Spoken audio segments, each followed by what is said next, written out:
Okay, great. Let's get started. Hi, everyone. Welcome. Thank you for joining us today for our presentation. We're really glad to be here and to have you all here. And we're also glad to be discussing how to build your story, how to leverage messaging and design for your professional and career development. So we will start with brief introductions. My name is Bonnie Shea. My pronouns are she, her, hers, and I'm the Director of Marketing and Storytelling at Making Waves Foundation. Our team leads marketing, storytelling, multimedia design, and communications at the foundation. And this includes supporting efforts of Making Waves Academy and our foundation's college and alumni program. I didn't have an exact direct path to my current role. My educational background is not in marketing or communication specifically. I studied business in college. I did my undergraduate degree in entrepreneurship and small business management. I also got my MBA.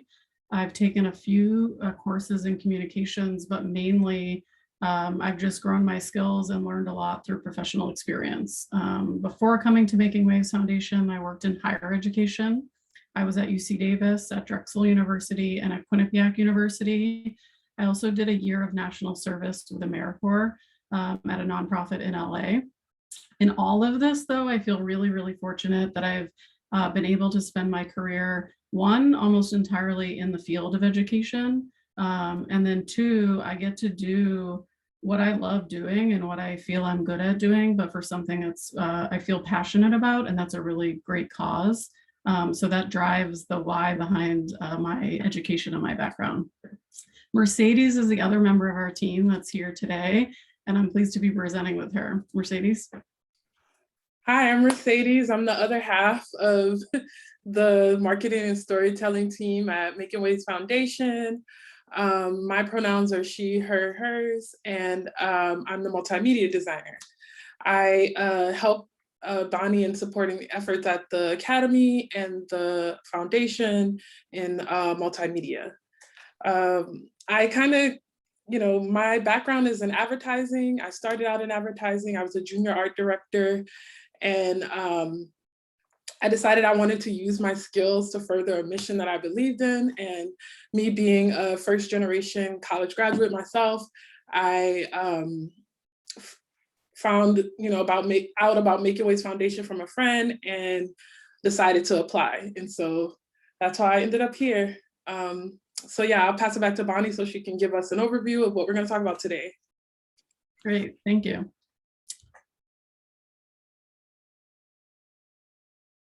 Okay, next slide, we have our learning outcomes. Great, thanks. So just as a reminder, here are the outcomes we hope to cover today. Mainly learning practical concepts and tools around messaging and design, and how you can pair your skills and experience with storytelling to reach whatever goal you're trying to reach. I'm going to cover messaging and storytelling, and Mercedes is going to cover design and photography. We're also really glad to connect with you all today. We only have a short time, so part of this is just the connection, and feel free to reach out to us after or anytime in the future. Also, feel free to put any questions in the chat during our presentation. We might cover them as we go, or we might save them till the end. We'll also have time at the end for questions, so feel free to ask anything you'd like. And before we start, we're going to do an anonymous poll. The poll should work in the chat function, and the prompt is, how comfortable would you say you are currently with messaging, storytelling, and design for your own professional development? 1 being very uncomfortable, and 5 being very comfortable or extremely comfortable.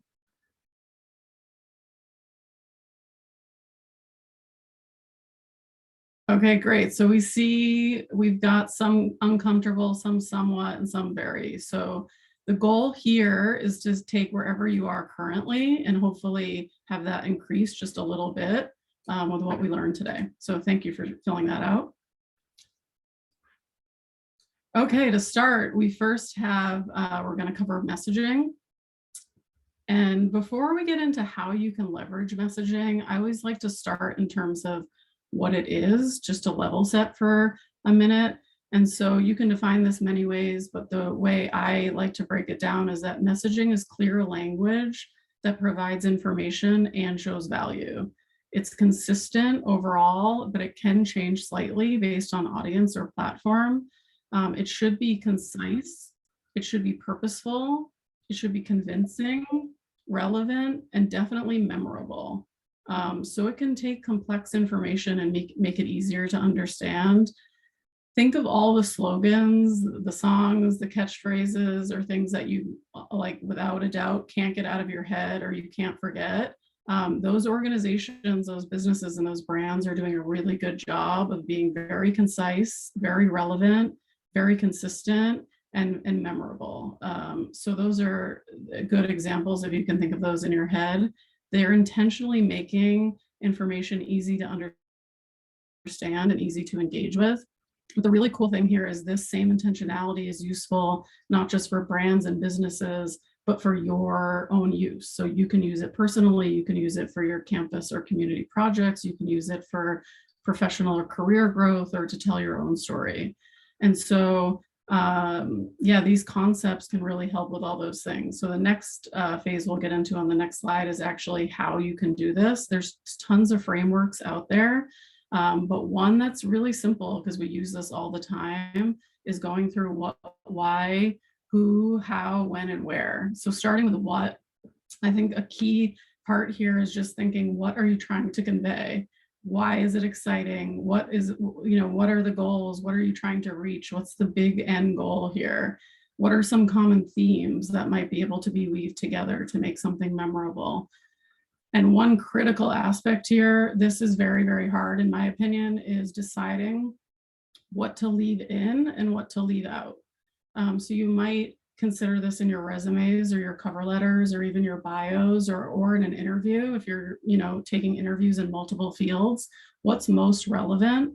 Emphasize that, and don't feel the need to put every bit of information like an encyclopedia in your materials and in your interviews. It's definitely hard to do. It takes a lot of thought, but it's really worthwhile to do that.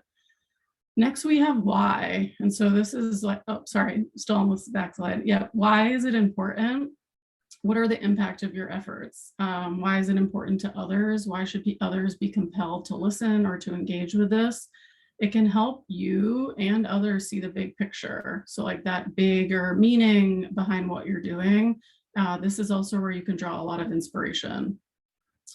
Who is going along the phrase that I think we all know in terms of know your audience. And it really is critical to know your audience. So know who you're trying to reach. Make sure what you're saying means something to them.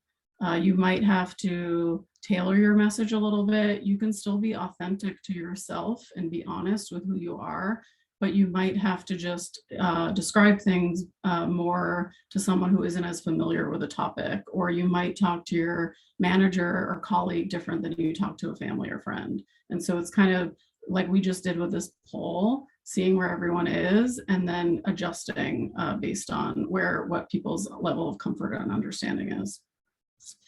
The how I find actually really meaningful for interviews and professional development. It can be a differentiator. So this is how you're doing it or how it fits with a larger vision. For job interviews or team projects, you might be using like how you're approaching it or how you're bringing a perspective. And this can be different. This is how you might be different from others. It's very unique to you. If there is a time frame or an urgency, definitely include that. That can help get people knowing like when to engage or when to react. Where is last on purpose, at least in my opinion. It should always be, for the most part, last, because this is considering where you're sharing. So where are you sharing your story, where you're sharing your message. It could be on many, many forums or platforms, but it should be after you've figured out all the other pieces, because that will help you see like, okay, here's everything. Where should we now channel this or reach people through? And I think this framework can be useful for projects on campus or in your community. It can be useful to put down, like make a list, fill in all these fields, and then make it more concise. So it's sort of like put everything you think in here, and then that's when you can say like, okay, these are the most important things that then I'll carry through in my message. And this can come in also handy beyond projects for things like interview questions about Tell us about a challenge you overcame, or describe a project you saw through completion. You could fill in each of these fields and then have a story behind that. And that actually leads me to my next slide on storytelling. You can think of storytelling as the way you weave together messaging, which we just went through, using prompts to make it this bigger narrative and this bigger story. And so some of the prompts you can think of are, what's your journey? How can you weave together past and future experiences with skills, with your passions, with your interests? What are compelling examples of you doing that? In a job interview, or if you're pitching a project or you're working on something, this is when you can weave together sort of like the past, present, future, and bring together things that might not come up on your resume. There's ways to bring in intangible examples here of your skills, experiences, passions, interests, and make those connections clear for others.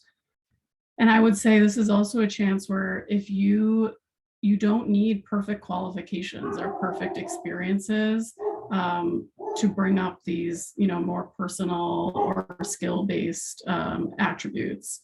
And definitely a chance to like bring your resume to life, bring your cover letter to life.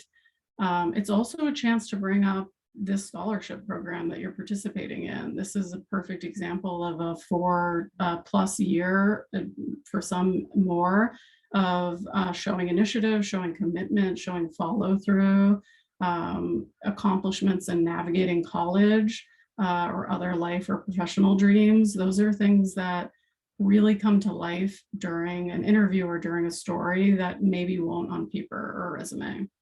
I also think this is a chance for you to talk about challenges you've overcome, or teams you've been a part of, or big projects you've worked on. If you go through the prompts we just did, you can pull through like a really great story and a really compelling example that shows what you're capable of at a job or and elsewhere. The next piece is considering, I have last year, is where else you would tell your story. So we've been focusing a bit on if you're like pitching a project or going on an interview, but I think another important thing to remember is sharing it elsewhere. So sharing it in LinkedIn groups or asking questions on resource groups, engaging early and often on networking sites, and not just waiting until you need a job or you're looking to change careers, but like keeping your network engaged in your whole journey. And so that sort of makes sense of what's happening in real life and what's happening in the digital life. Again, you can add that you're a participant in making waves in a scholarship, in a college success program on your LinkedIn profile or elsewhere online, so that it sort of matches. On the next slide, I have an example of sort of all of this coming together. There's tons of resources and frameworks available online. Indeed has a YouTube channel. They have a lot of videos to go through examples of how to do storytelling in job interviews. This Harvard Business Review article is one example of a really compelling article on how to apply storytelling, how to use big ideas, how to pull themes together, how to emphasize life experience and your skills and your perspectives and experiences, especially if you're trying to fill a gap for years of experience. And so you can see in this example, they use this framework they have, and there's many out there, to take one fact but make it something that's memorable, make it something that's meaningful. It shows aspects like teamwork, like perseverance, like adaptability. It's just a really good example of taking one accomplishment and making it more compelling and more memorable for someone to be able to understand you more as a person. Okay, and lastly, I will conclude by saying on the next slide, all of this takes a lot of practice. So we hope that this gives you some tools and some concepts and some frameworks to use to practice. So practice like all the time. You can practice informally, you can practice formally. There's so many ways to do mock interviews or practice telling your story with friends. And it gets easier and easier with time.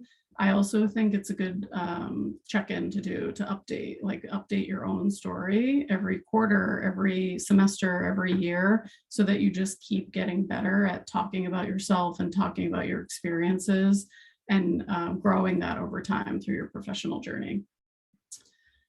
Okay, so thank you. Now I'm going to turn it over to Mercedes for the next section.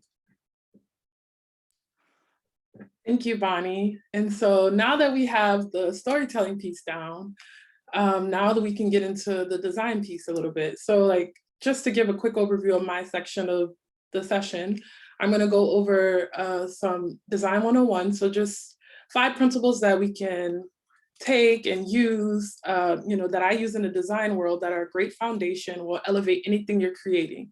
So whether it's like, a presentation that you're doing or your resume or a campaign for a student body president, these tools are something that you can take and use and elevate it. And then I'm also going to take those tools and we're going to look at an example resume so we can see how that shows up and applies within a resume scenario. And then after that, I'm going to talk about how to take a headshot and a pinch at home and then bring it into free design software called Canva for a quick edit so that you can see that. And then yeah, so here we go. So my next slide is the 5 principles. Okay, so these 5 principles will help elevate any kind of thing that you're designing. So for example, balance. So balance is about visual weight. It also correlates to the physics principle of balance. So it's about weight, visual weight.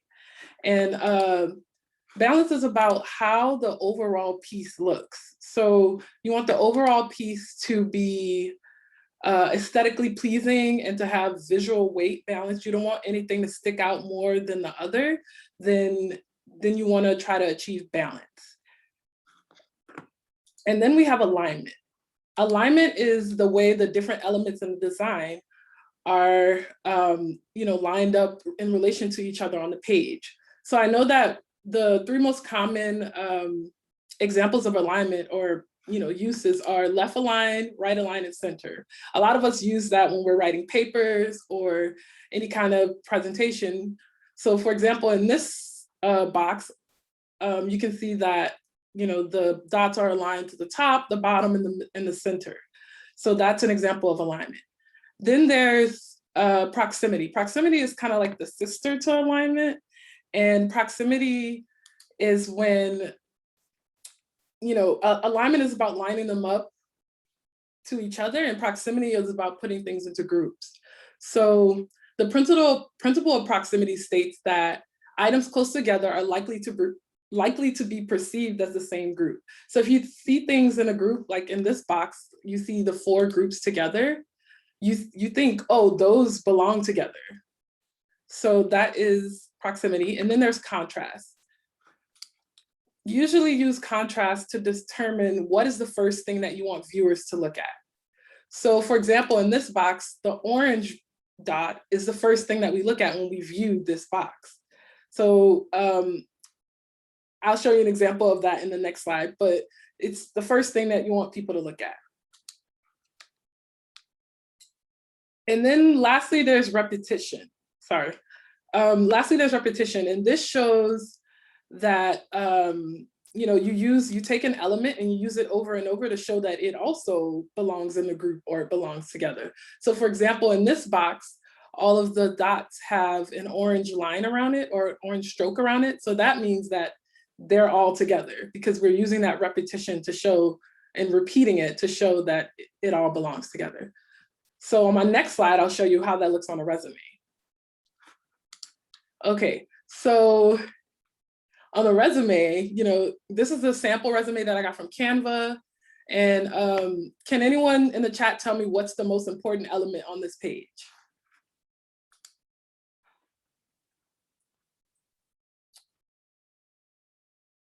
Okay, so the most important element on this page would be the name.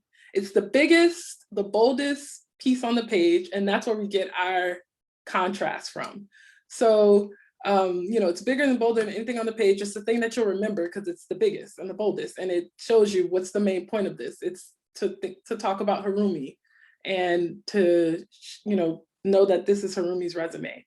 So next, I'm going to talk about balance on his resume. So balance is the overall view of the resume. As you can see, everything is within this kind of invisible margin.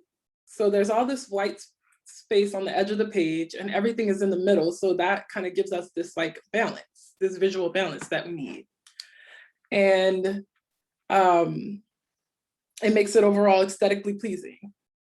And then we have alignment. So all of the elements on this page specifically are left aligned.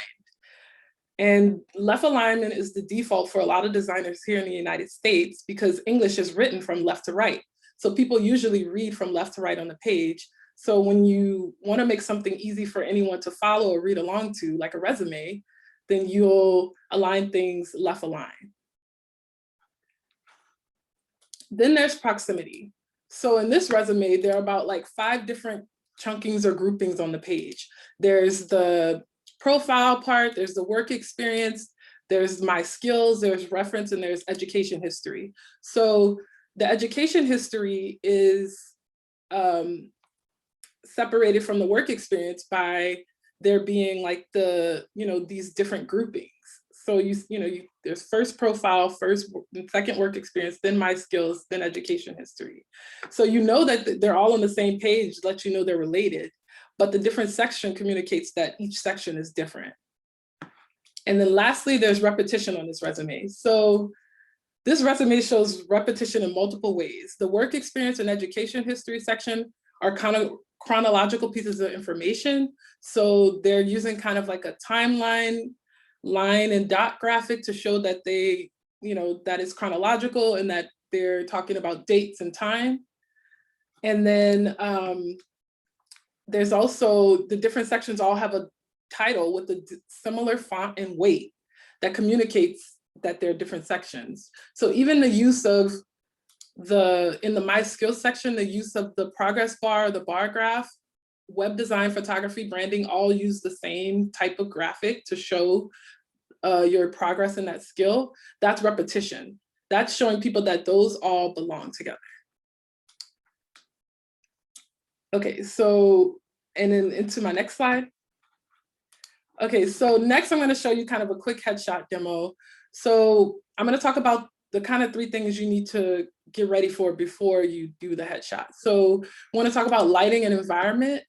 You usually want to have, sunlight or natural light when you're going outdoor and, when you're outdoors, and having the sun or light source be in front of you instead of behind you, so you're not backlit. So for example, in the photo on the bottom right, this guy is backlit. And so you're not able to see his face and all his facial features. If he was front lit, you'd be able to see that, he has the hairs on his beard or what color his beard is. You'd be able to see all that if the light source was in front of him instead of behind him.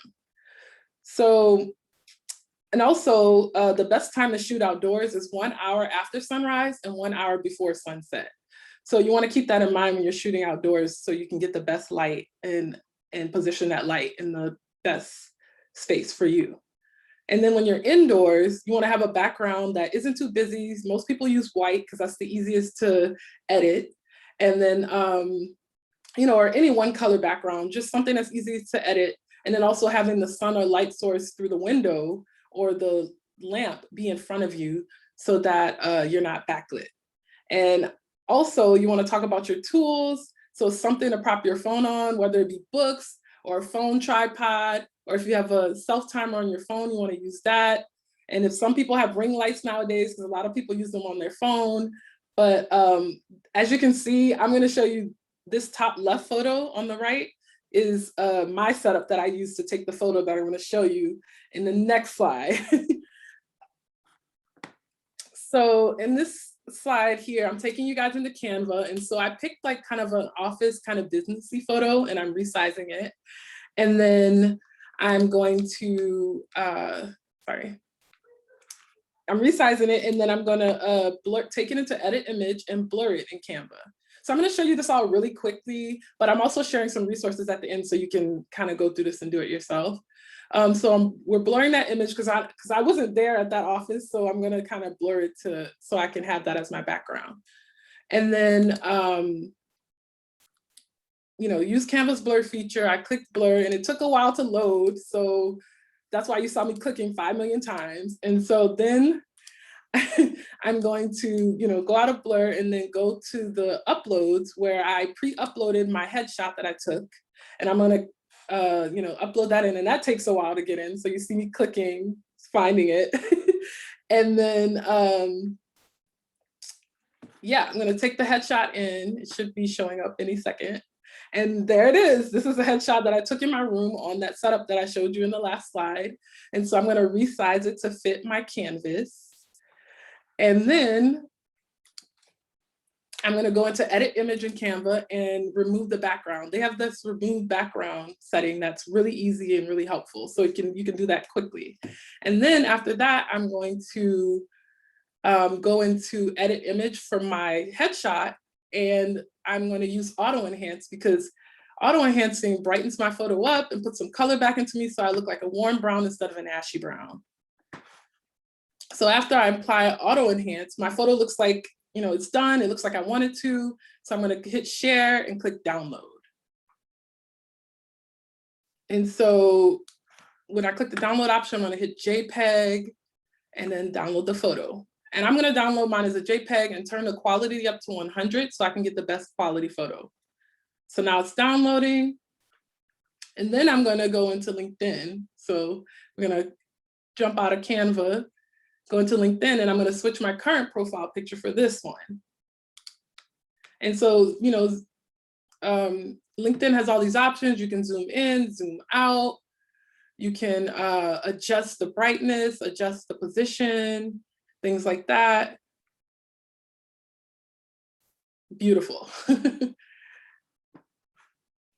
So, once you get it out, you hit save photo, and, after you do any adjusting you like to do,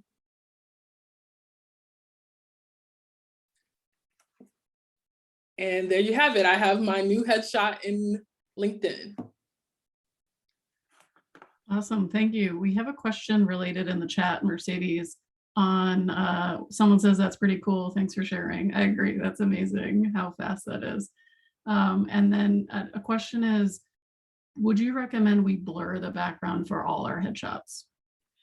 I think it depends on your background. If you feel like if you see your background and it doesn't look too busy, then and it doesn't look super busy, then I say keep it. Busy meaning like having like many patterns, anything that would distract from you and your face in the photo. If there's anything distracting, I would blur it. If there's not anything distracting, then I'd keep it. Most of the time, I like to blur it out because like in my room, even though I used a white wall, it looks kind of drab, and grayish instead of white. So I edited it out so I can like kind of brighten things up a bit. I hope that helped.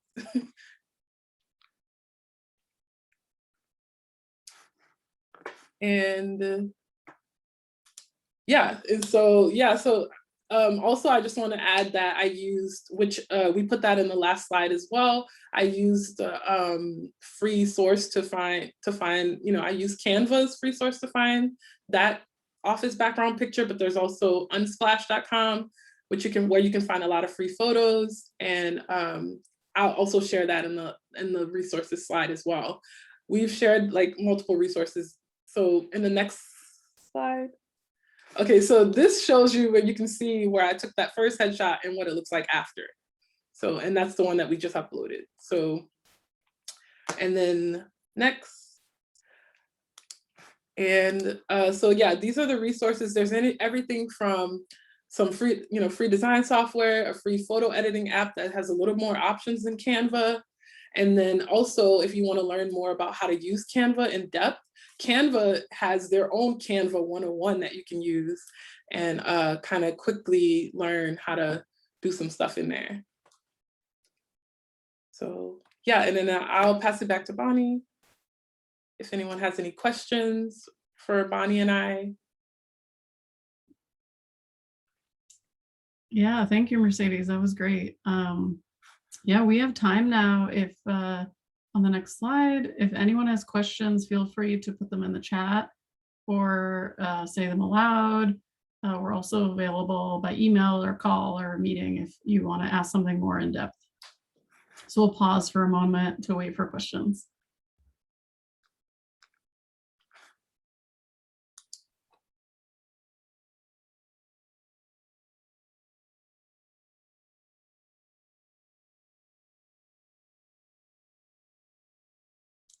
Okay, Mercedes, we have one question for you. For the headshot, you recommend the best lighting is 1 hour after sunrise and 1 hour before sunset. Yes, correct. That, and we'll share these slides after, so if you want to be able to refer back to them, you will be able to do that. But yes, that is when the sun is at its kind of best point and the light isn't as harsh as when it would be when, and isn't as dark as when it is when it's first rising. So 1 hour after sunrise and 1 hour before sunset is kind of that sweet spot, or the golden hour. People call it the golden hour.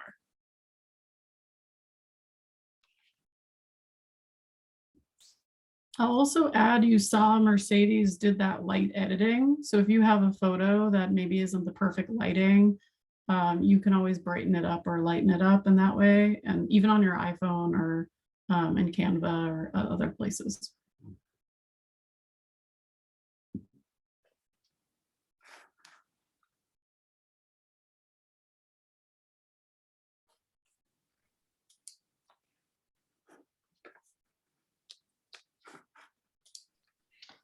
I'll just throw a question in, Bonnie, for you that I would say just more speaks to the storytelling element. I know in working with lots of students over lots of years, and I know this is kind of a big question, but maybe just giving some pointers.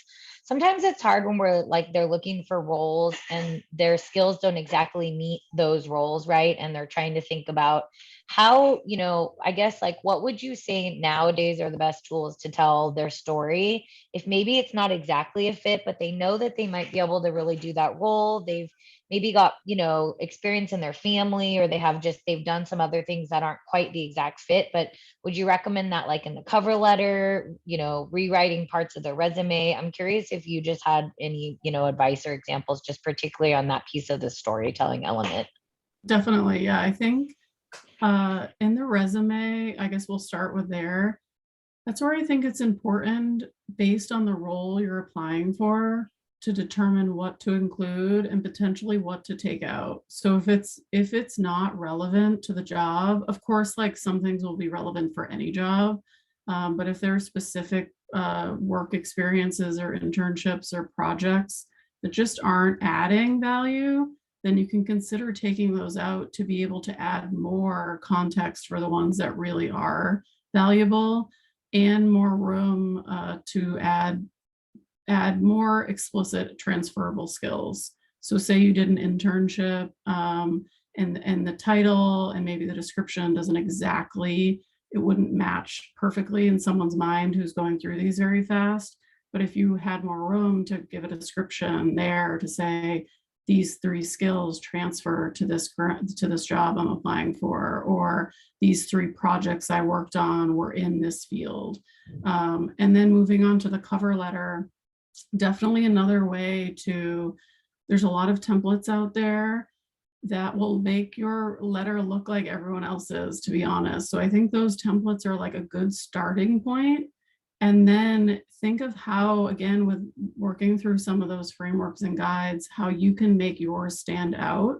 And really the best way is your unique background, experiences, skills, and perspectives, because one, that can really add to professional experience, but it can also just help someone know who you are and how you might be adaptable, or how you might be resilient, or how you might just have any number of skills that aren't gained necessarily through jobs, but are gained through life or through college or through all types of different experiences. And I think in a good way, society is like moving in that direction. So I think that's really great to have that cover letter and have, again, like 1 to 3 key aspects of your skills and experiences come through regardless of the professional experience.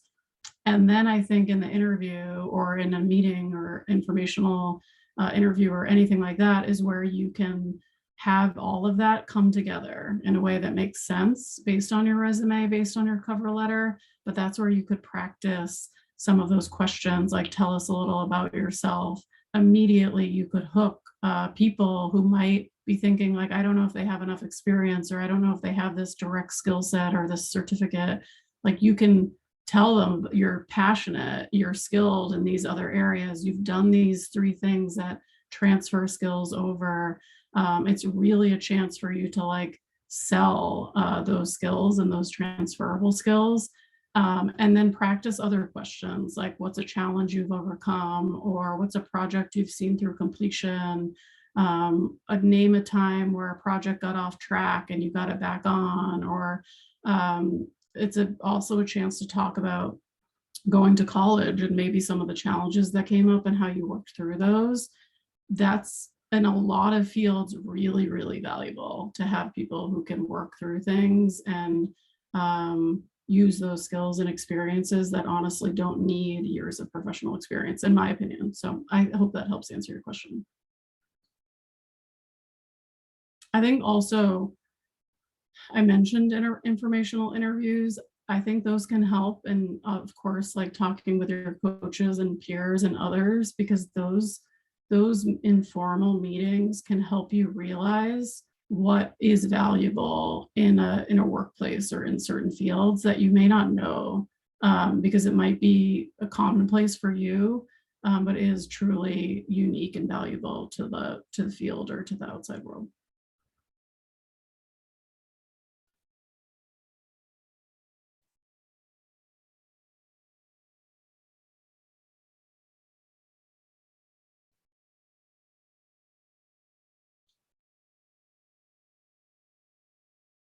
Okay, Mercedes, we have a question for you. How would you include designing materials such as on Canva on your resume besides listing it as a skill? Could you elaborate how you would do it during an interview as a strength?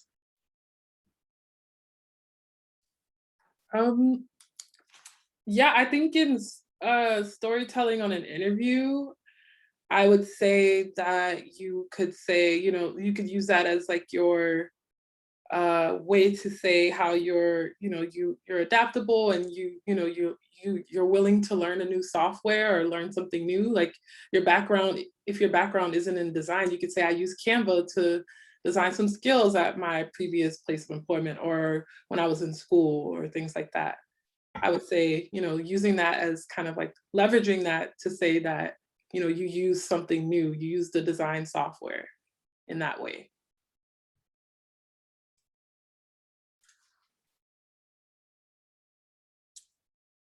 It could also be something, I think of Canva, I agree, of learning a software, learning a skill. It also can come in handy depending on the job as like a extra. So say you don't meet all the qualifications, and no, I don't think anyone ever does. But it's like a program coordinator position, or it's a really small, nonprofit or business. Having design skills can come in handy for events or for programs or for marketing. And so it could be something you bring as an extra or something that's unique to you again. So I think it's definitely worth bringing up if it's relevant to the position.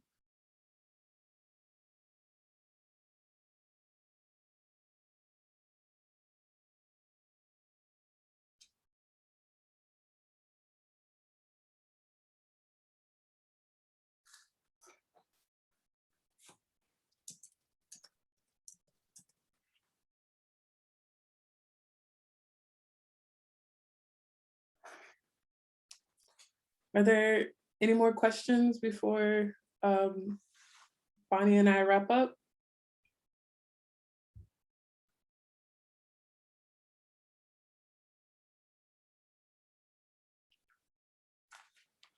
Okay.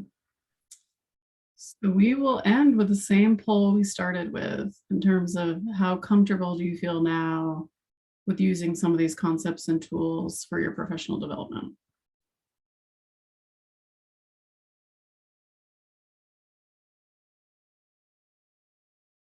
Awesome. Cool. Okay. Rude. Yeah. All right. Thank you so much. This is great. So, what's really cool is this is just the start. So this is like the concepts. We have those resources in the slides. Practice really helps. There's tons of things you can do. So I think just having this as an interest and feeling more comfortable now, knowing you can do it, you totally can do it, is great. And I see people are going to make headshots this weekend. So add them to LinkedIn, join the Wavemaker Network on LinkedIn. On our next slide, actually, we have our email addresses for me and for Mercedes. Feel free to email us if you have questions or you just want to check in or chat. We also have there the Making Waves Foundation social media icons. And so definitely connect with Making Waves Foundation. Like I said, the Wavemaker Network on LinkedIn and on Instagram too are great ways to just stay connected. And this was so fun. Thank you all for coming. And I hope we see you again soon.